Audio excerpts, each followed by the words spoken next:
Hey everyone, and welcome back to Master Sight. Today we have our game 2 of Bison Brawl GT down in Oklahoma City. And this is going to be a game versus Aaron Chapman and his Varangur list. So let's go ahead and jump right into the game here.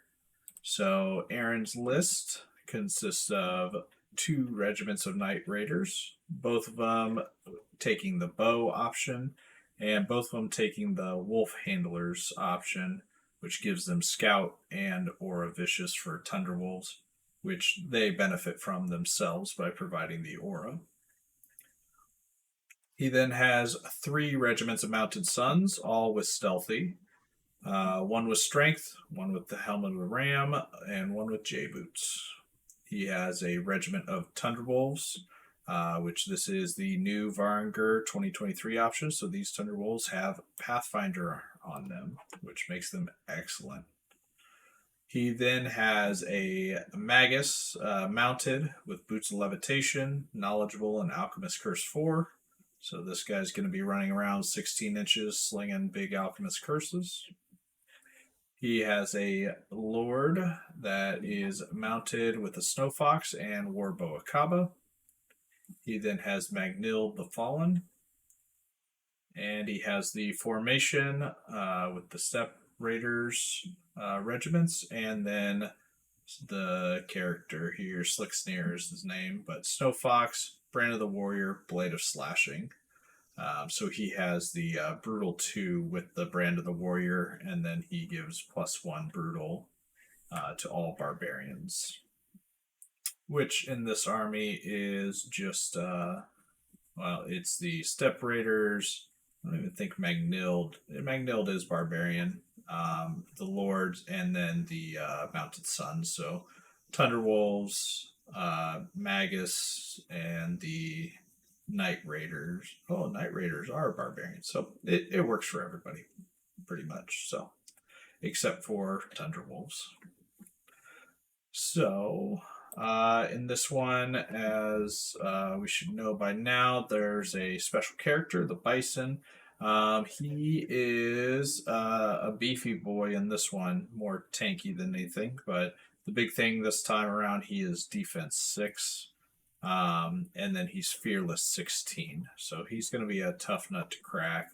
But nimble, thunder 2, he's elite, vicious and melee, and he has regeneration 3 up. So he's going to be tanking some damage and regenning it.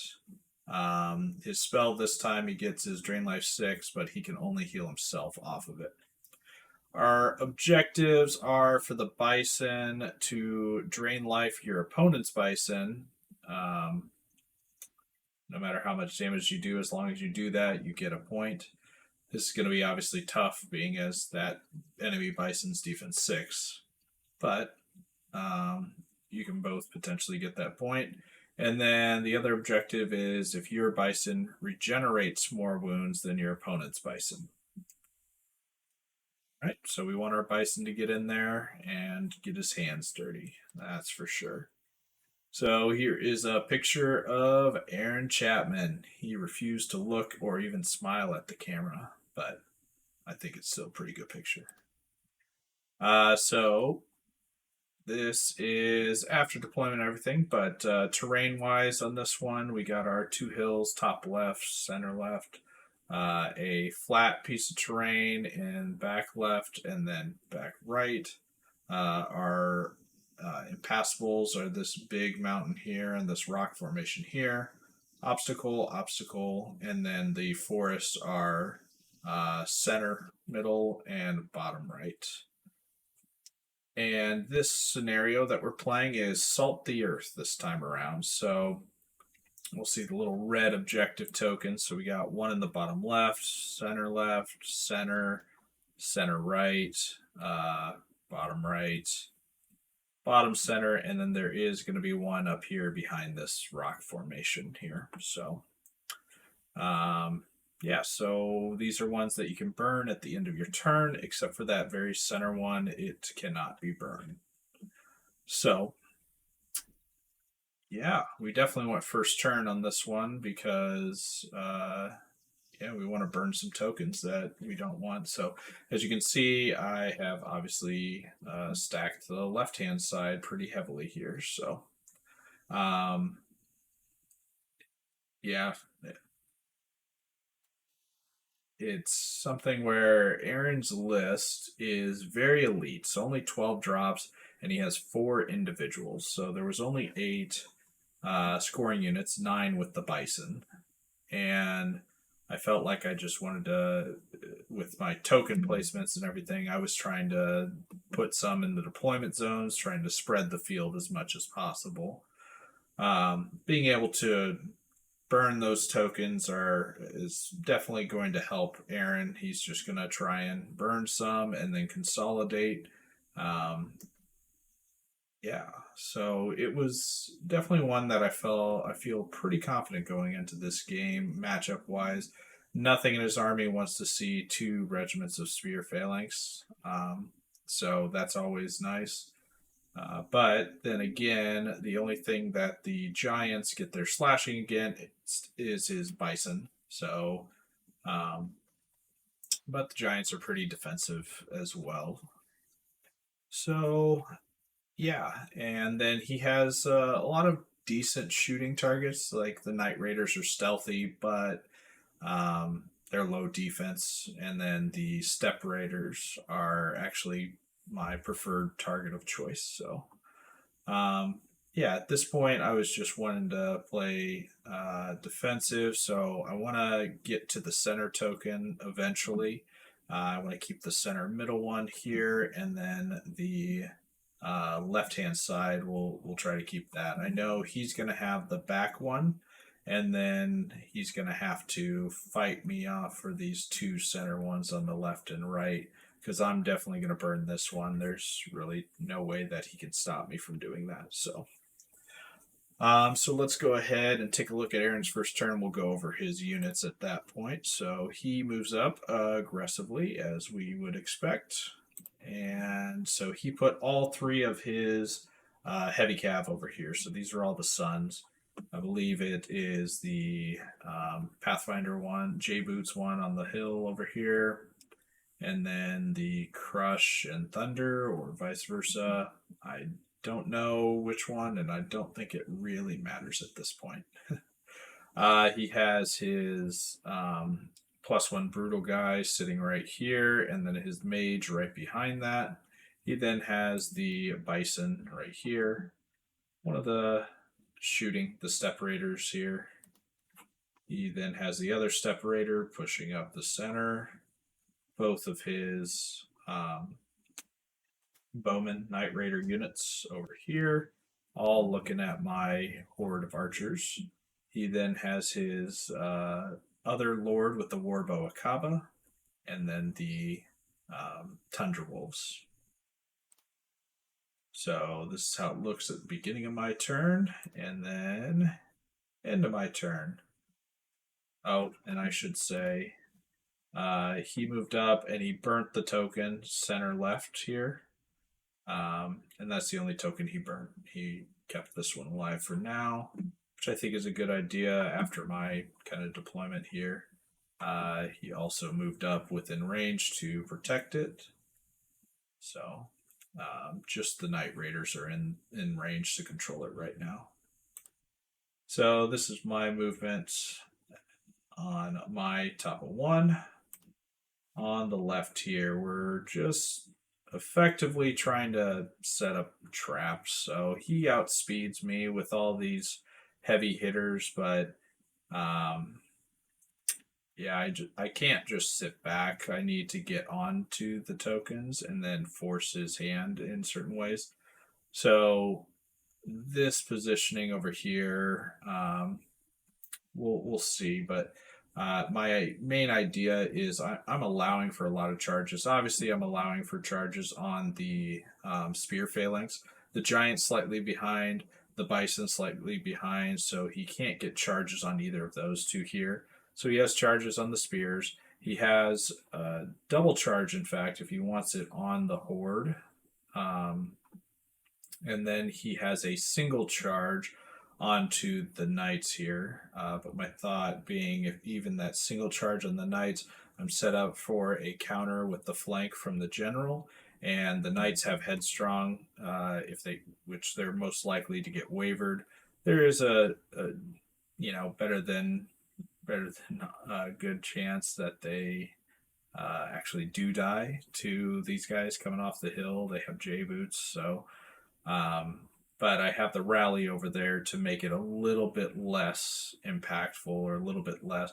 So if he does kill him, he's going to have to turn in to face the army. That means that only one unit was going into the horde, which that'll be good for them. And then I have the general still to sit them down if he turns to face, or if he chooses to overrun, he can run past, and then they're just not going to be doing anything. I can bring some chaff over to delay him up and everything. So that was my thought with this. And then, yeah, anything coming into the spears, I'm fine with at this point. On the right, I move up, staying within 3 inches here. So I'll be burning this token. I also move the Pegasus up like this, thinking if he continues to push forward and apply pressure here, there is a token way back there, so I could potentially fly up and behind. One thing I forgot to mention, this is Magnild right here in the center. I did forget that's where she was. She kind of blends into the table with the green spurts here. And I just stay put and I shoot at the Mammoth Steppe Raiders with the ballistas and the Bowman Horde.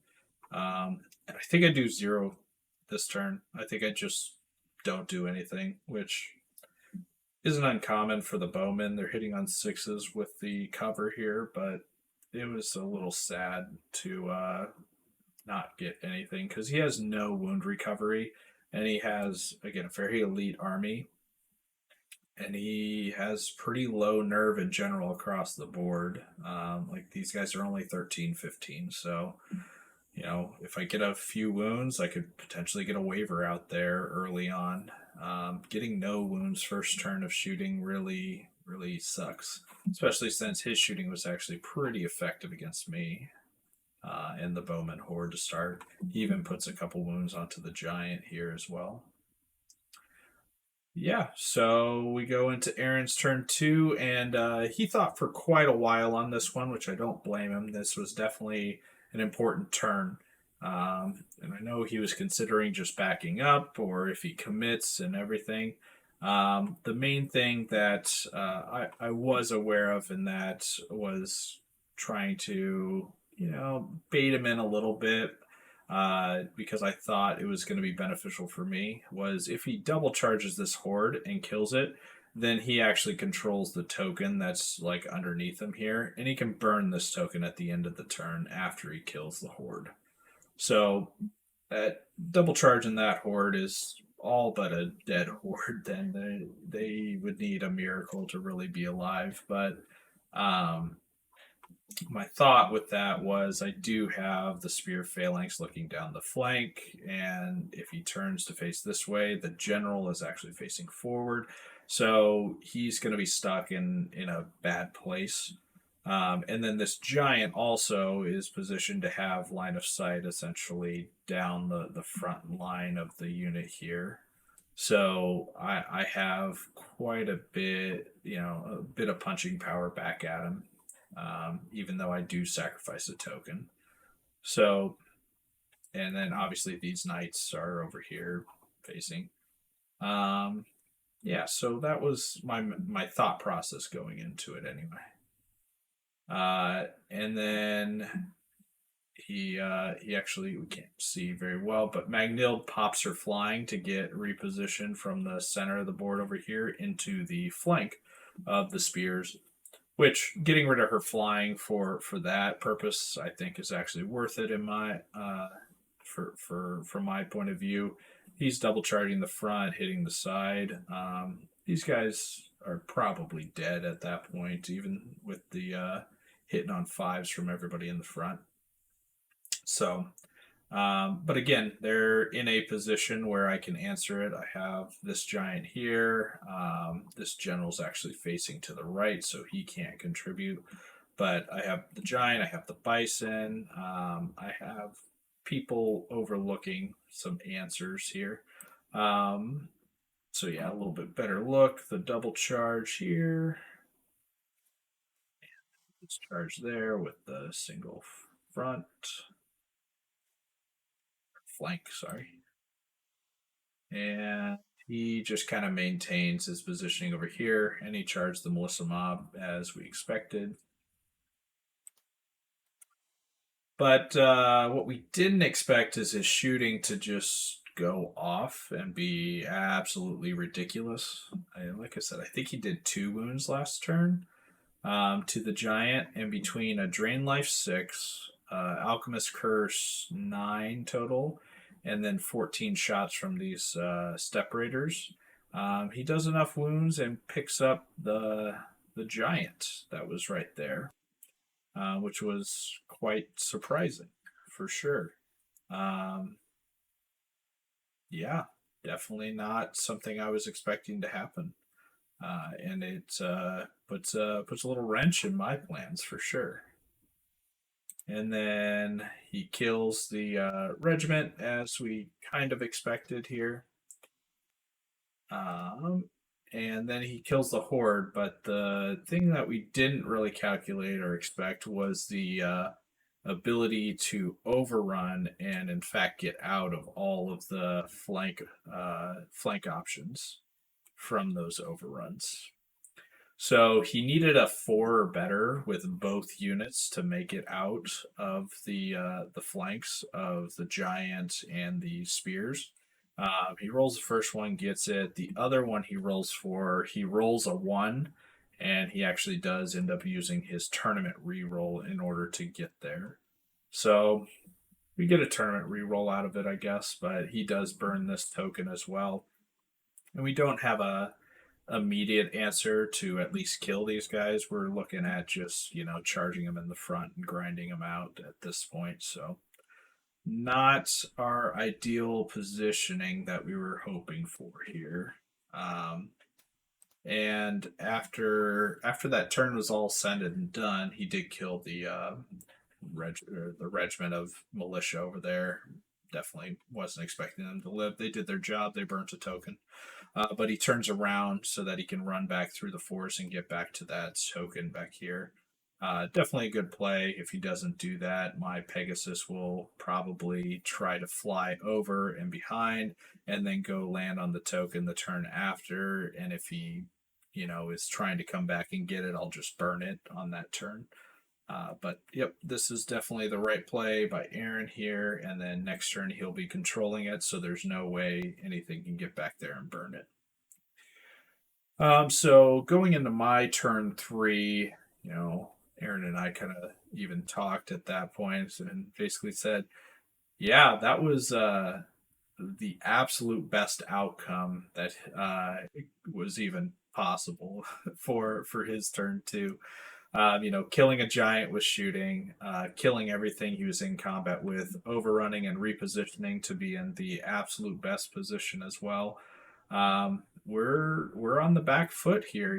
I definitely thought we were in a better spot than what we are now at the beginning of the game. But a little bit of oversights, and all it took was really just like a slight pivot of this giant, and he could have seen the flank here, and that alone would have been a game changing adjustment. But here we are, so we gotta try and play and claw our way back in this game. At this point, we're definitely on the back foot, and Aaron knows it. We know it. So let's uh, let's see if we can stop making silly mistakes. So here's my movement. Everything on the right stayed the same. There's no reason to expose the peg here. He's behind the forest, not getting shot. We're just keeping him there in case he pushes forward and exposes flanks or rears. Or if he ever gets off this token, we're just going to jump on it and burn it. But I doubt that's going to be something that Aaron does. So, um, yeah, so left hand side, we had to charge the front with the knights. This general was in the flank of the left unit, so we actually had to take him into the right unit. I probably would have rather taken him into the left unit and just double charge, try to get this unit off, because neither of these guys are inspired right now, and that was kind of the big thing. Is like, if I can get enough wounds, if I can get one good nerf roll, like this flank looks a lot better.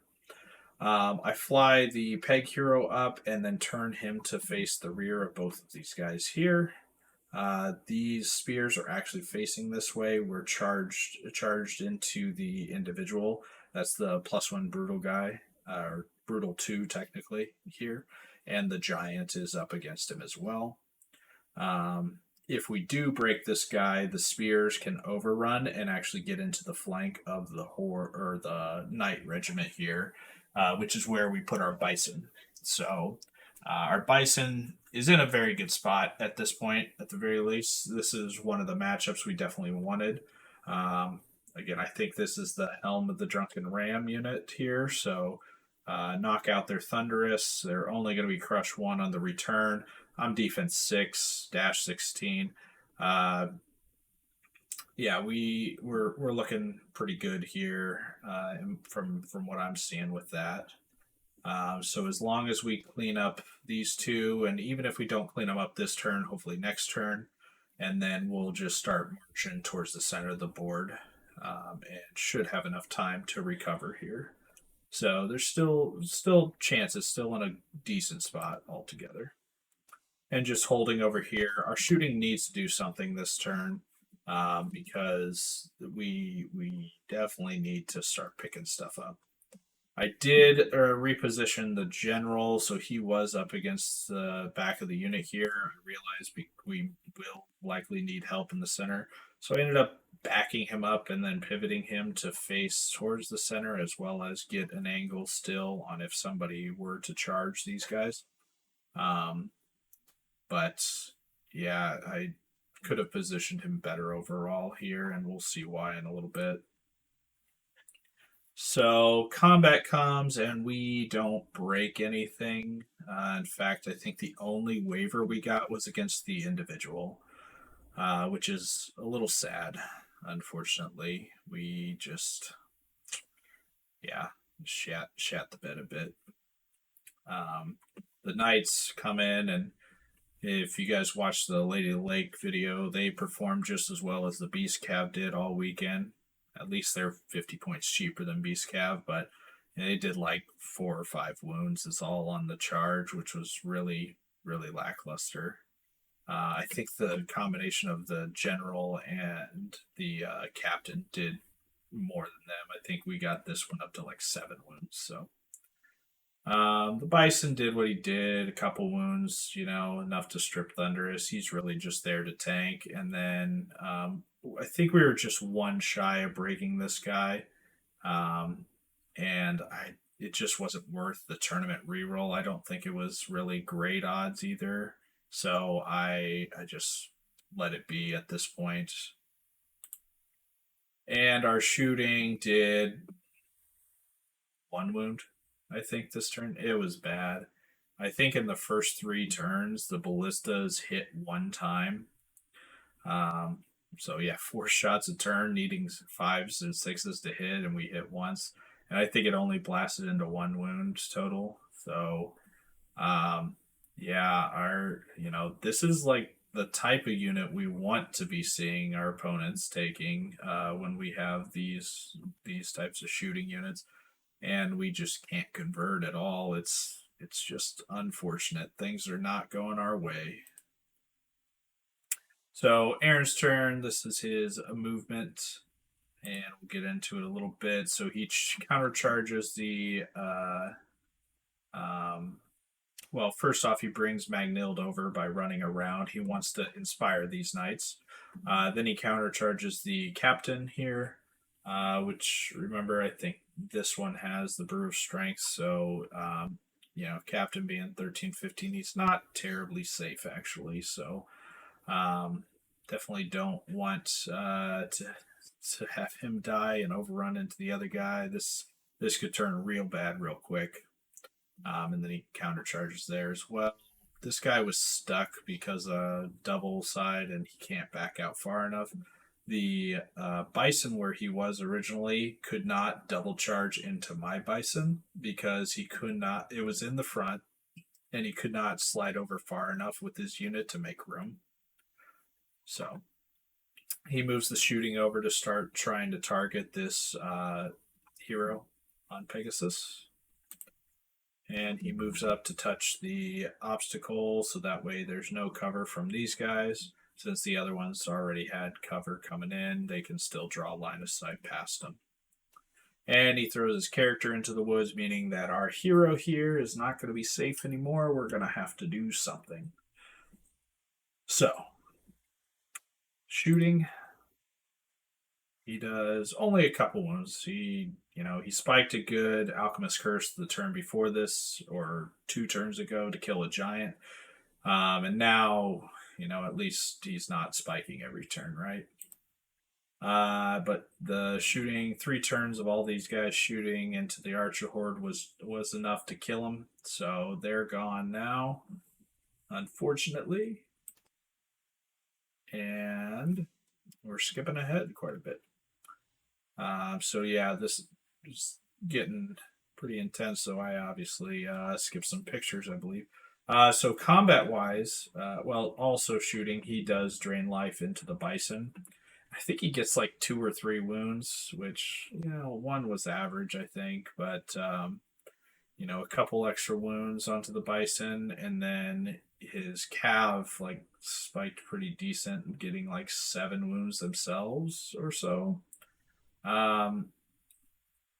So he killed the Bison, and the big mistake I made was the general should have been up closer because 9 inches for very inspiring.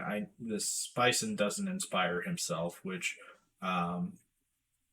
is for special characters. Usually they do at least have self-inspiring, but the Bison changed every round, and it will have inspiring eventually, but it didn't this round. So I unfortunately failed with my Bison. The defense 6 tank with 3 up regen that was supposed to hold up the center for the rest of the game over here. He's gone.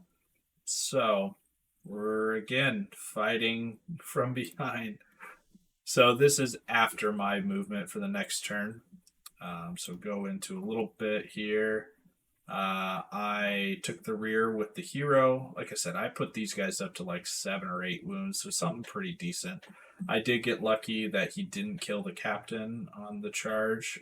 In fact, didn't even waver him. That was one of the low nerve rolls that he did gift me here. So I counter charge and then rear charge. And then I charge back in with these guys. I did charge his Alchemist Curse with the General on Winged Beast. I just like this position better. And even if I don't kill this regiment, I need this guy to be. I need to push towards the center to get to these other objective tokens, because right now I already kind of planned and decided my archers and my shooting isn't doing anything. So that center middle one behind this impassable terrain, I'm probably going to have to burn because he's going to be capturing it here soon, and he'll burn it if he doesn't want to control it. Otherwise, I have to come back and try and fight him off of it. And at that point, if I start looking back here, he's going to just burn it. And then I can't get to the other 2. Because right now, I'm thinking, the center one's my best opportunity for 1. And if I burn this other one, I have to get to the right-hand side. So it's just not looking great in general here. Anyway, so I charge the caster. We continue to charge here. One mistake that Andrew did make, and I think it was just kind of a fluke, just didn't even consider it. But that general was obviously on the board, looking the way he was the whole turn, and he had even measured to make sure I was out of 20 of these guys because they were in front arc. But he just turned these guys after he killed the bison and exposed the flank to the general. And these guys already have like 3 wounds from the bison previously, so the general said, "Yep, we gotta take that." And so we go into the flank here. I think this is really the only mistake that Aaron made all game, and um, exposing a flank on these guys definitely a big one, but it was a pretty difficult game otherwise. So, and then on the right, we just move these guys up a little bit, basically preventing double charge options. We did fly the hero over, so thought process on this is his Night Raiders are not yet in 3 inches. The only thing in 3 inches is the Step Raiders, which have like 1 or 2 wounds on them. But you know, but if my shooting turns around just one time and I spike a good shot here and I kill him, then that guy's controlling the 1 token there and I can burn it. And if that happens, that would be amazing. Um, but really, it's a long shot. So I would have moved him over to be more centralized, but everywhere I tried to put him here because of this impassable, I was going to be within 16 inches of this individual. So I figure if I'm going to get charged, if I'm going to die anyway, I might as well go for a long shot because I wasn't able to charge anybody but the individual in the forest, which is just an awful option anyway. So we were put into a lot of bad options, and I chose a bad option because I didn't have a good one.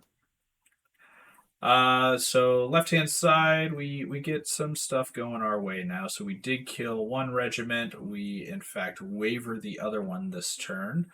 The captain overruns to get into this position. The hero turns around facing this way.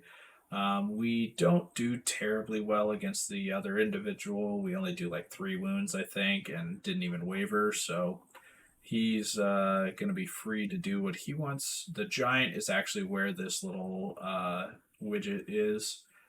We did kill that individual, and we in fact killed the regiment of knights as well. And we turn to face this way. So his bison here is facing towards the bottom of the board. It has front arc and line of sight to the giant as well as the general, so he can charge the front of either of those, but he does not like the fact that I have giants against his defense 6 guys. So, yeah. So this is top of 4, I believe, for Andrew or Aaron. Sorry. Because yeah, 1, 2, 3. Yep, this is 4. And he moves like so. So let's get a little closer look. So he charged Magnilled into the flank of the knights, even though his guys are wavered. My guys have a decent number of wounds on them, so he's hoping to get enough to waver them. I have had strong, but at the very least, he's disordering them, stripping that Thunderous. I think the captain was up to like 8 wounds this turn as well, so he's pretty vulnerable at this point. He moves his individual out of the way all the way over here and charges the general here. Not expecting to kill it, but he's just looking to slow down my units because he sees the same way that I do that he has the 2 tokens over on the right hand side. He won't be able to really contest the middle token, and I've already burnt the back one last turn because again, I knew that it was going to be used against me if I didn't burn it, so I had to. He ended up charging this militia mob this turn and then triple charging the Pegasus as well.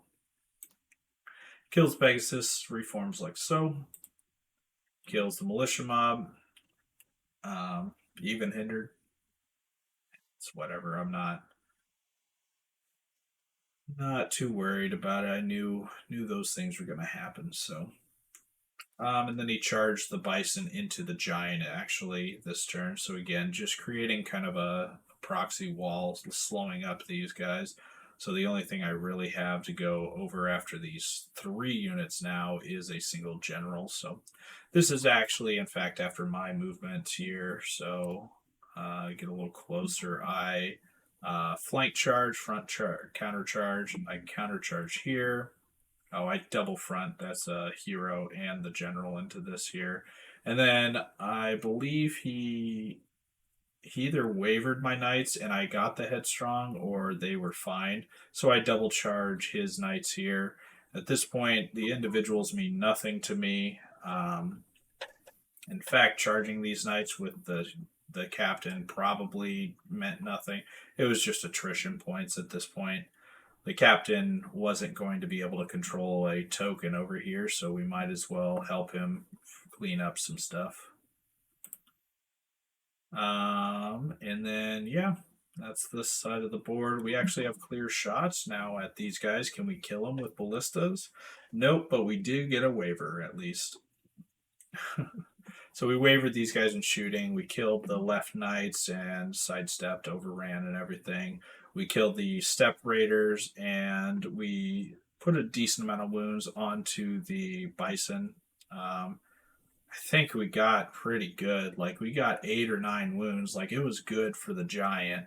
And this guy is uninspired as well, and we just don't break him. And in fact, again, at this point in the tournament, I didn't realize that the nerve reroll was that you get to reroll both dice. So I think I rolled snake eyes or like a 3 or something, and I needed like a 6 total, maybe a 7. So re-rolling a single dice, thinking my odds are like 50-50, like I need a 4 up or maybe a 5 up. But if I could re-roll both dice, then it's like, well, that actually improves the odds of actually killing him. But yeah, even so, I needed, at this point, I've already pretty much decided or committed that I need to save the re-roll for the last turn. I need a turn 7 for sure because this is just bottom of 4 here. I need enough time for all these guys to get over. So, yeah. And then, so Andrew's turn. He moves like so. He backs up. He just reforms. He starts to shoot a little bit. He brings his shooting around over here and kills the knights. He wavers the captain, and the captain's just already backed up on my turn. So, pretty quick turns here, but so his shooting cleans up some. These guys were wavered, so they just back up to block my line of sight to the other stuff. Pretty straightforward. So my turn. This is after my movement. I just backed the captain up. I flew everything I could over here. I flew in such a way to provide cover for this general that has 3 wounds on him. And the other general stayed in the forest because,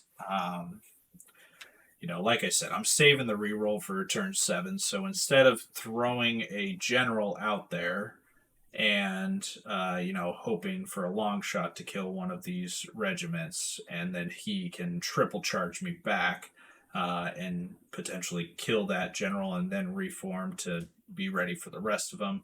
I was wanting to instead just get ready for all of these guys to threaten. I'm expecting he'll shoot, kill, or waver one of these guys. Probably the hero for sure.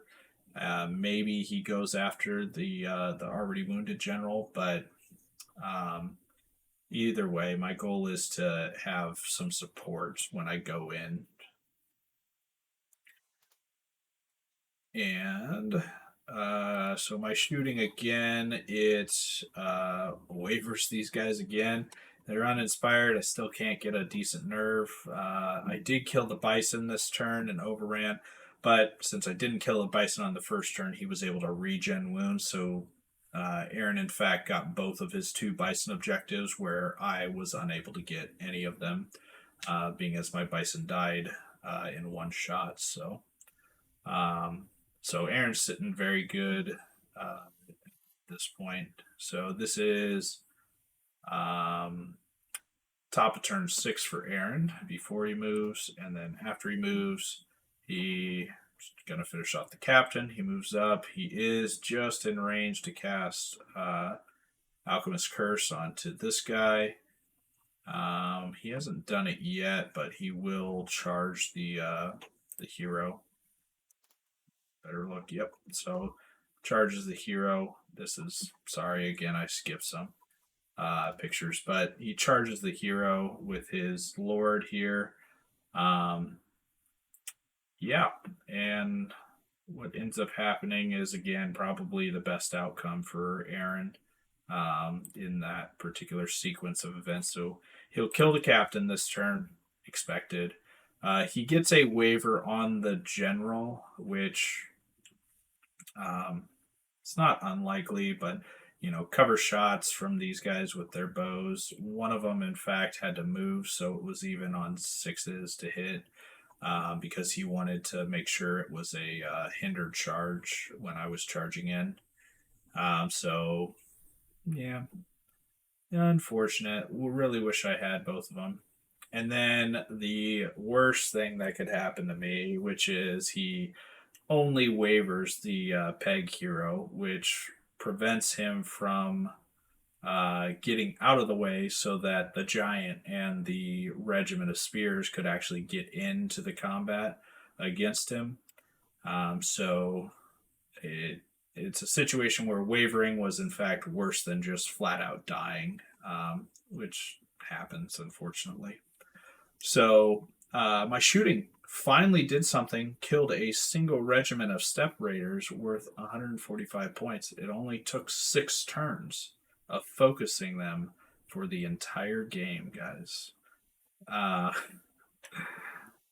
just have to laugh at the swinginess of those sometimes, but at least I didn't invest too many points in them. So, but one good thing did, like really good thing, surprisingly good, did happen is I charge in with the general that was undamaged, unwavered.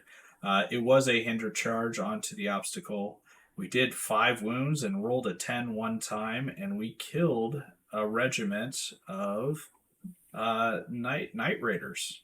Like hell yeah, that's fucking awesome. So we have a chance here, like for a turn 7. Turn 7 would be pretty spicy. Like he probably kills or at least waivers this general, so this general's still on his own here. But and we're already controlling the center one, and he's blocking us up just the way he's supposed to. But I'm saying there's a chance. There's a non-zero chance that we kill the Step Raider unit and we control that token at the end of the game, and we just steal winning from the jaws of victory. It would be great if I could roll a 4 up for turn 7, though. Even with my reroll, I didn't get it. So the game ends there, and Aaron definitely won by a fair margin here. Um, so obviously, Aaron got 14 for the win. He's ahead by 1 token because I have 1 to his 2. So there's no bonus for that. I think we were pretty much dead even on attrition at this point. So there was no bonus for that. But he did have his 2 Bison objectives for +3 total. So I think it was 17 to 7 in the end for points. So as far as losses goes, that's not a bad loss. It definitely, it is a little frustrating when you look back at the game and you're like, man, I, made some mistakes. Things could have gone better, but some things went my way a couple times, and then other things that were pretty crucial. That turn 2 charge in, Aaron just was in a prime position after that, and it's really tough to come back from that, especially when you're playing as good of a player as Andrew is. He did his best and tried to give me a free flank to get me back in the game. I'm only kidding, but it's just things that sometimes it's too big of a hole to climb out of. So um, Aaron played his list quite well. I definitely underestimated it. Going into it, looking at it, saying he only has 9 scoring units. There's 7 tokens.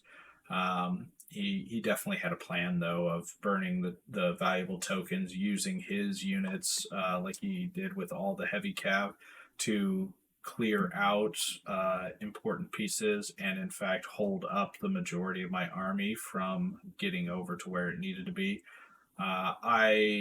Looking back, probably just had a flawed game plan of overcommitting on the left hand side because in the end, there were no tokens on the left hand side here. They were, I probably just had better chances, better odds of doing the same thing I did, just vice versa, where there was one token towards the center and then one token kind of guaranteed over here as well. And it's not like I didn't know where Aaron's units were going. I had him out dropped. I had the scrying gem. I had the redeploy. So I think definitely made a mistake. I chose wrong.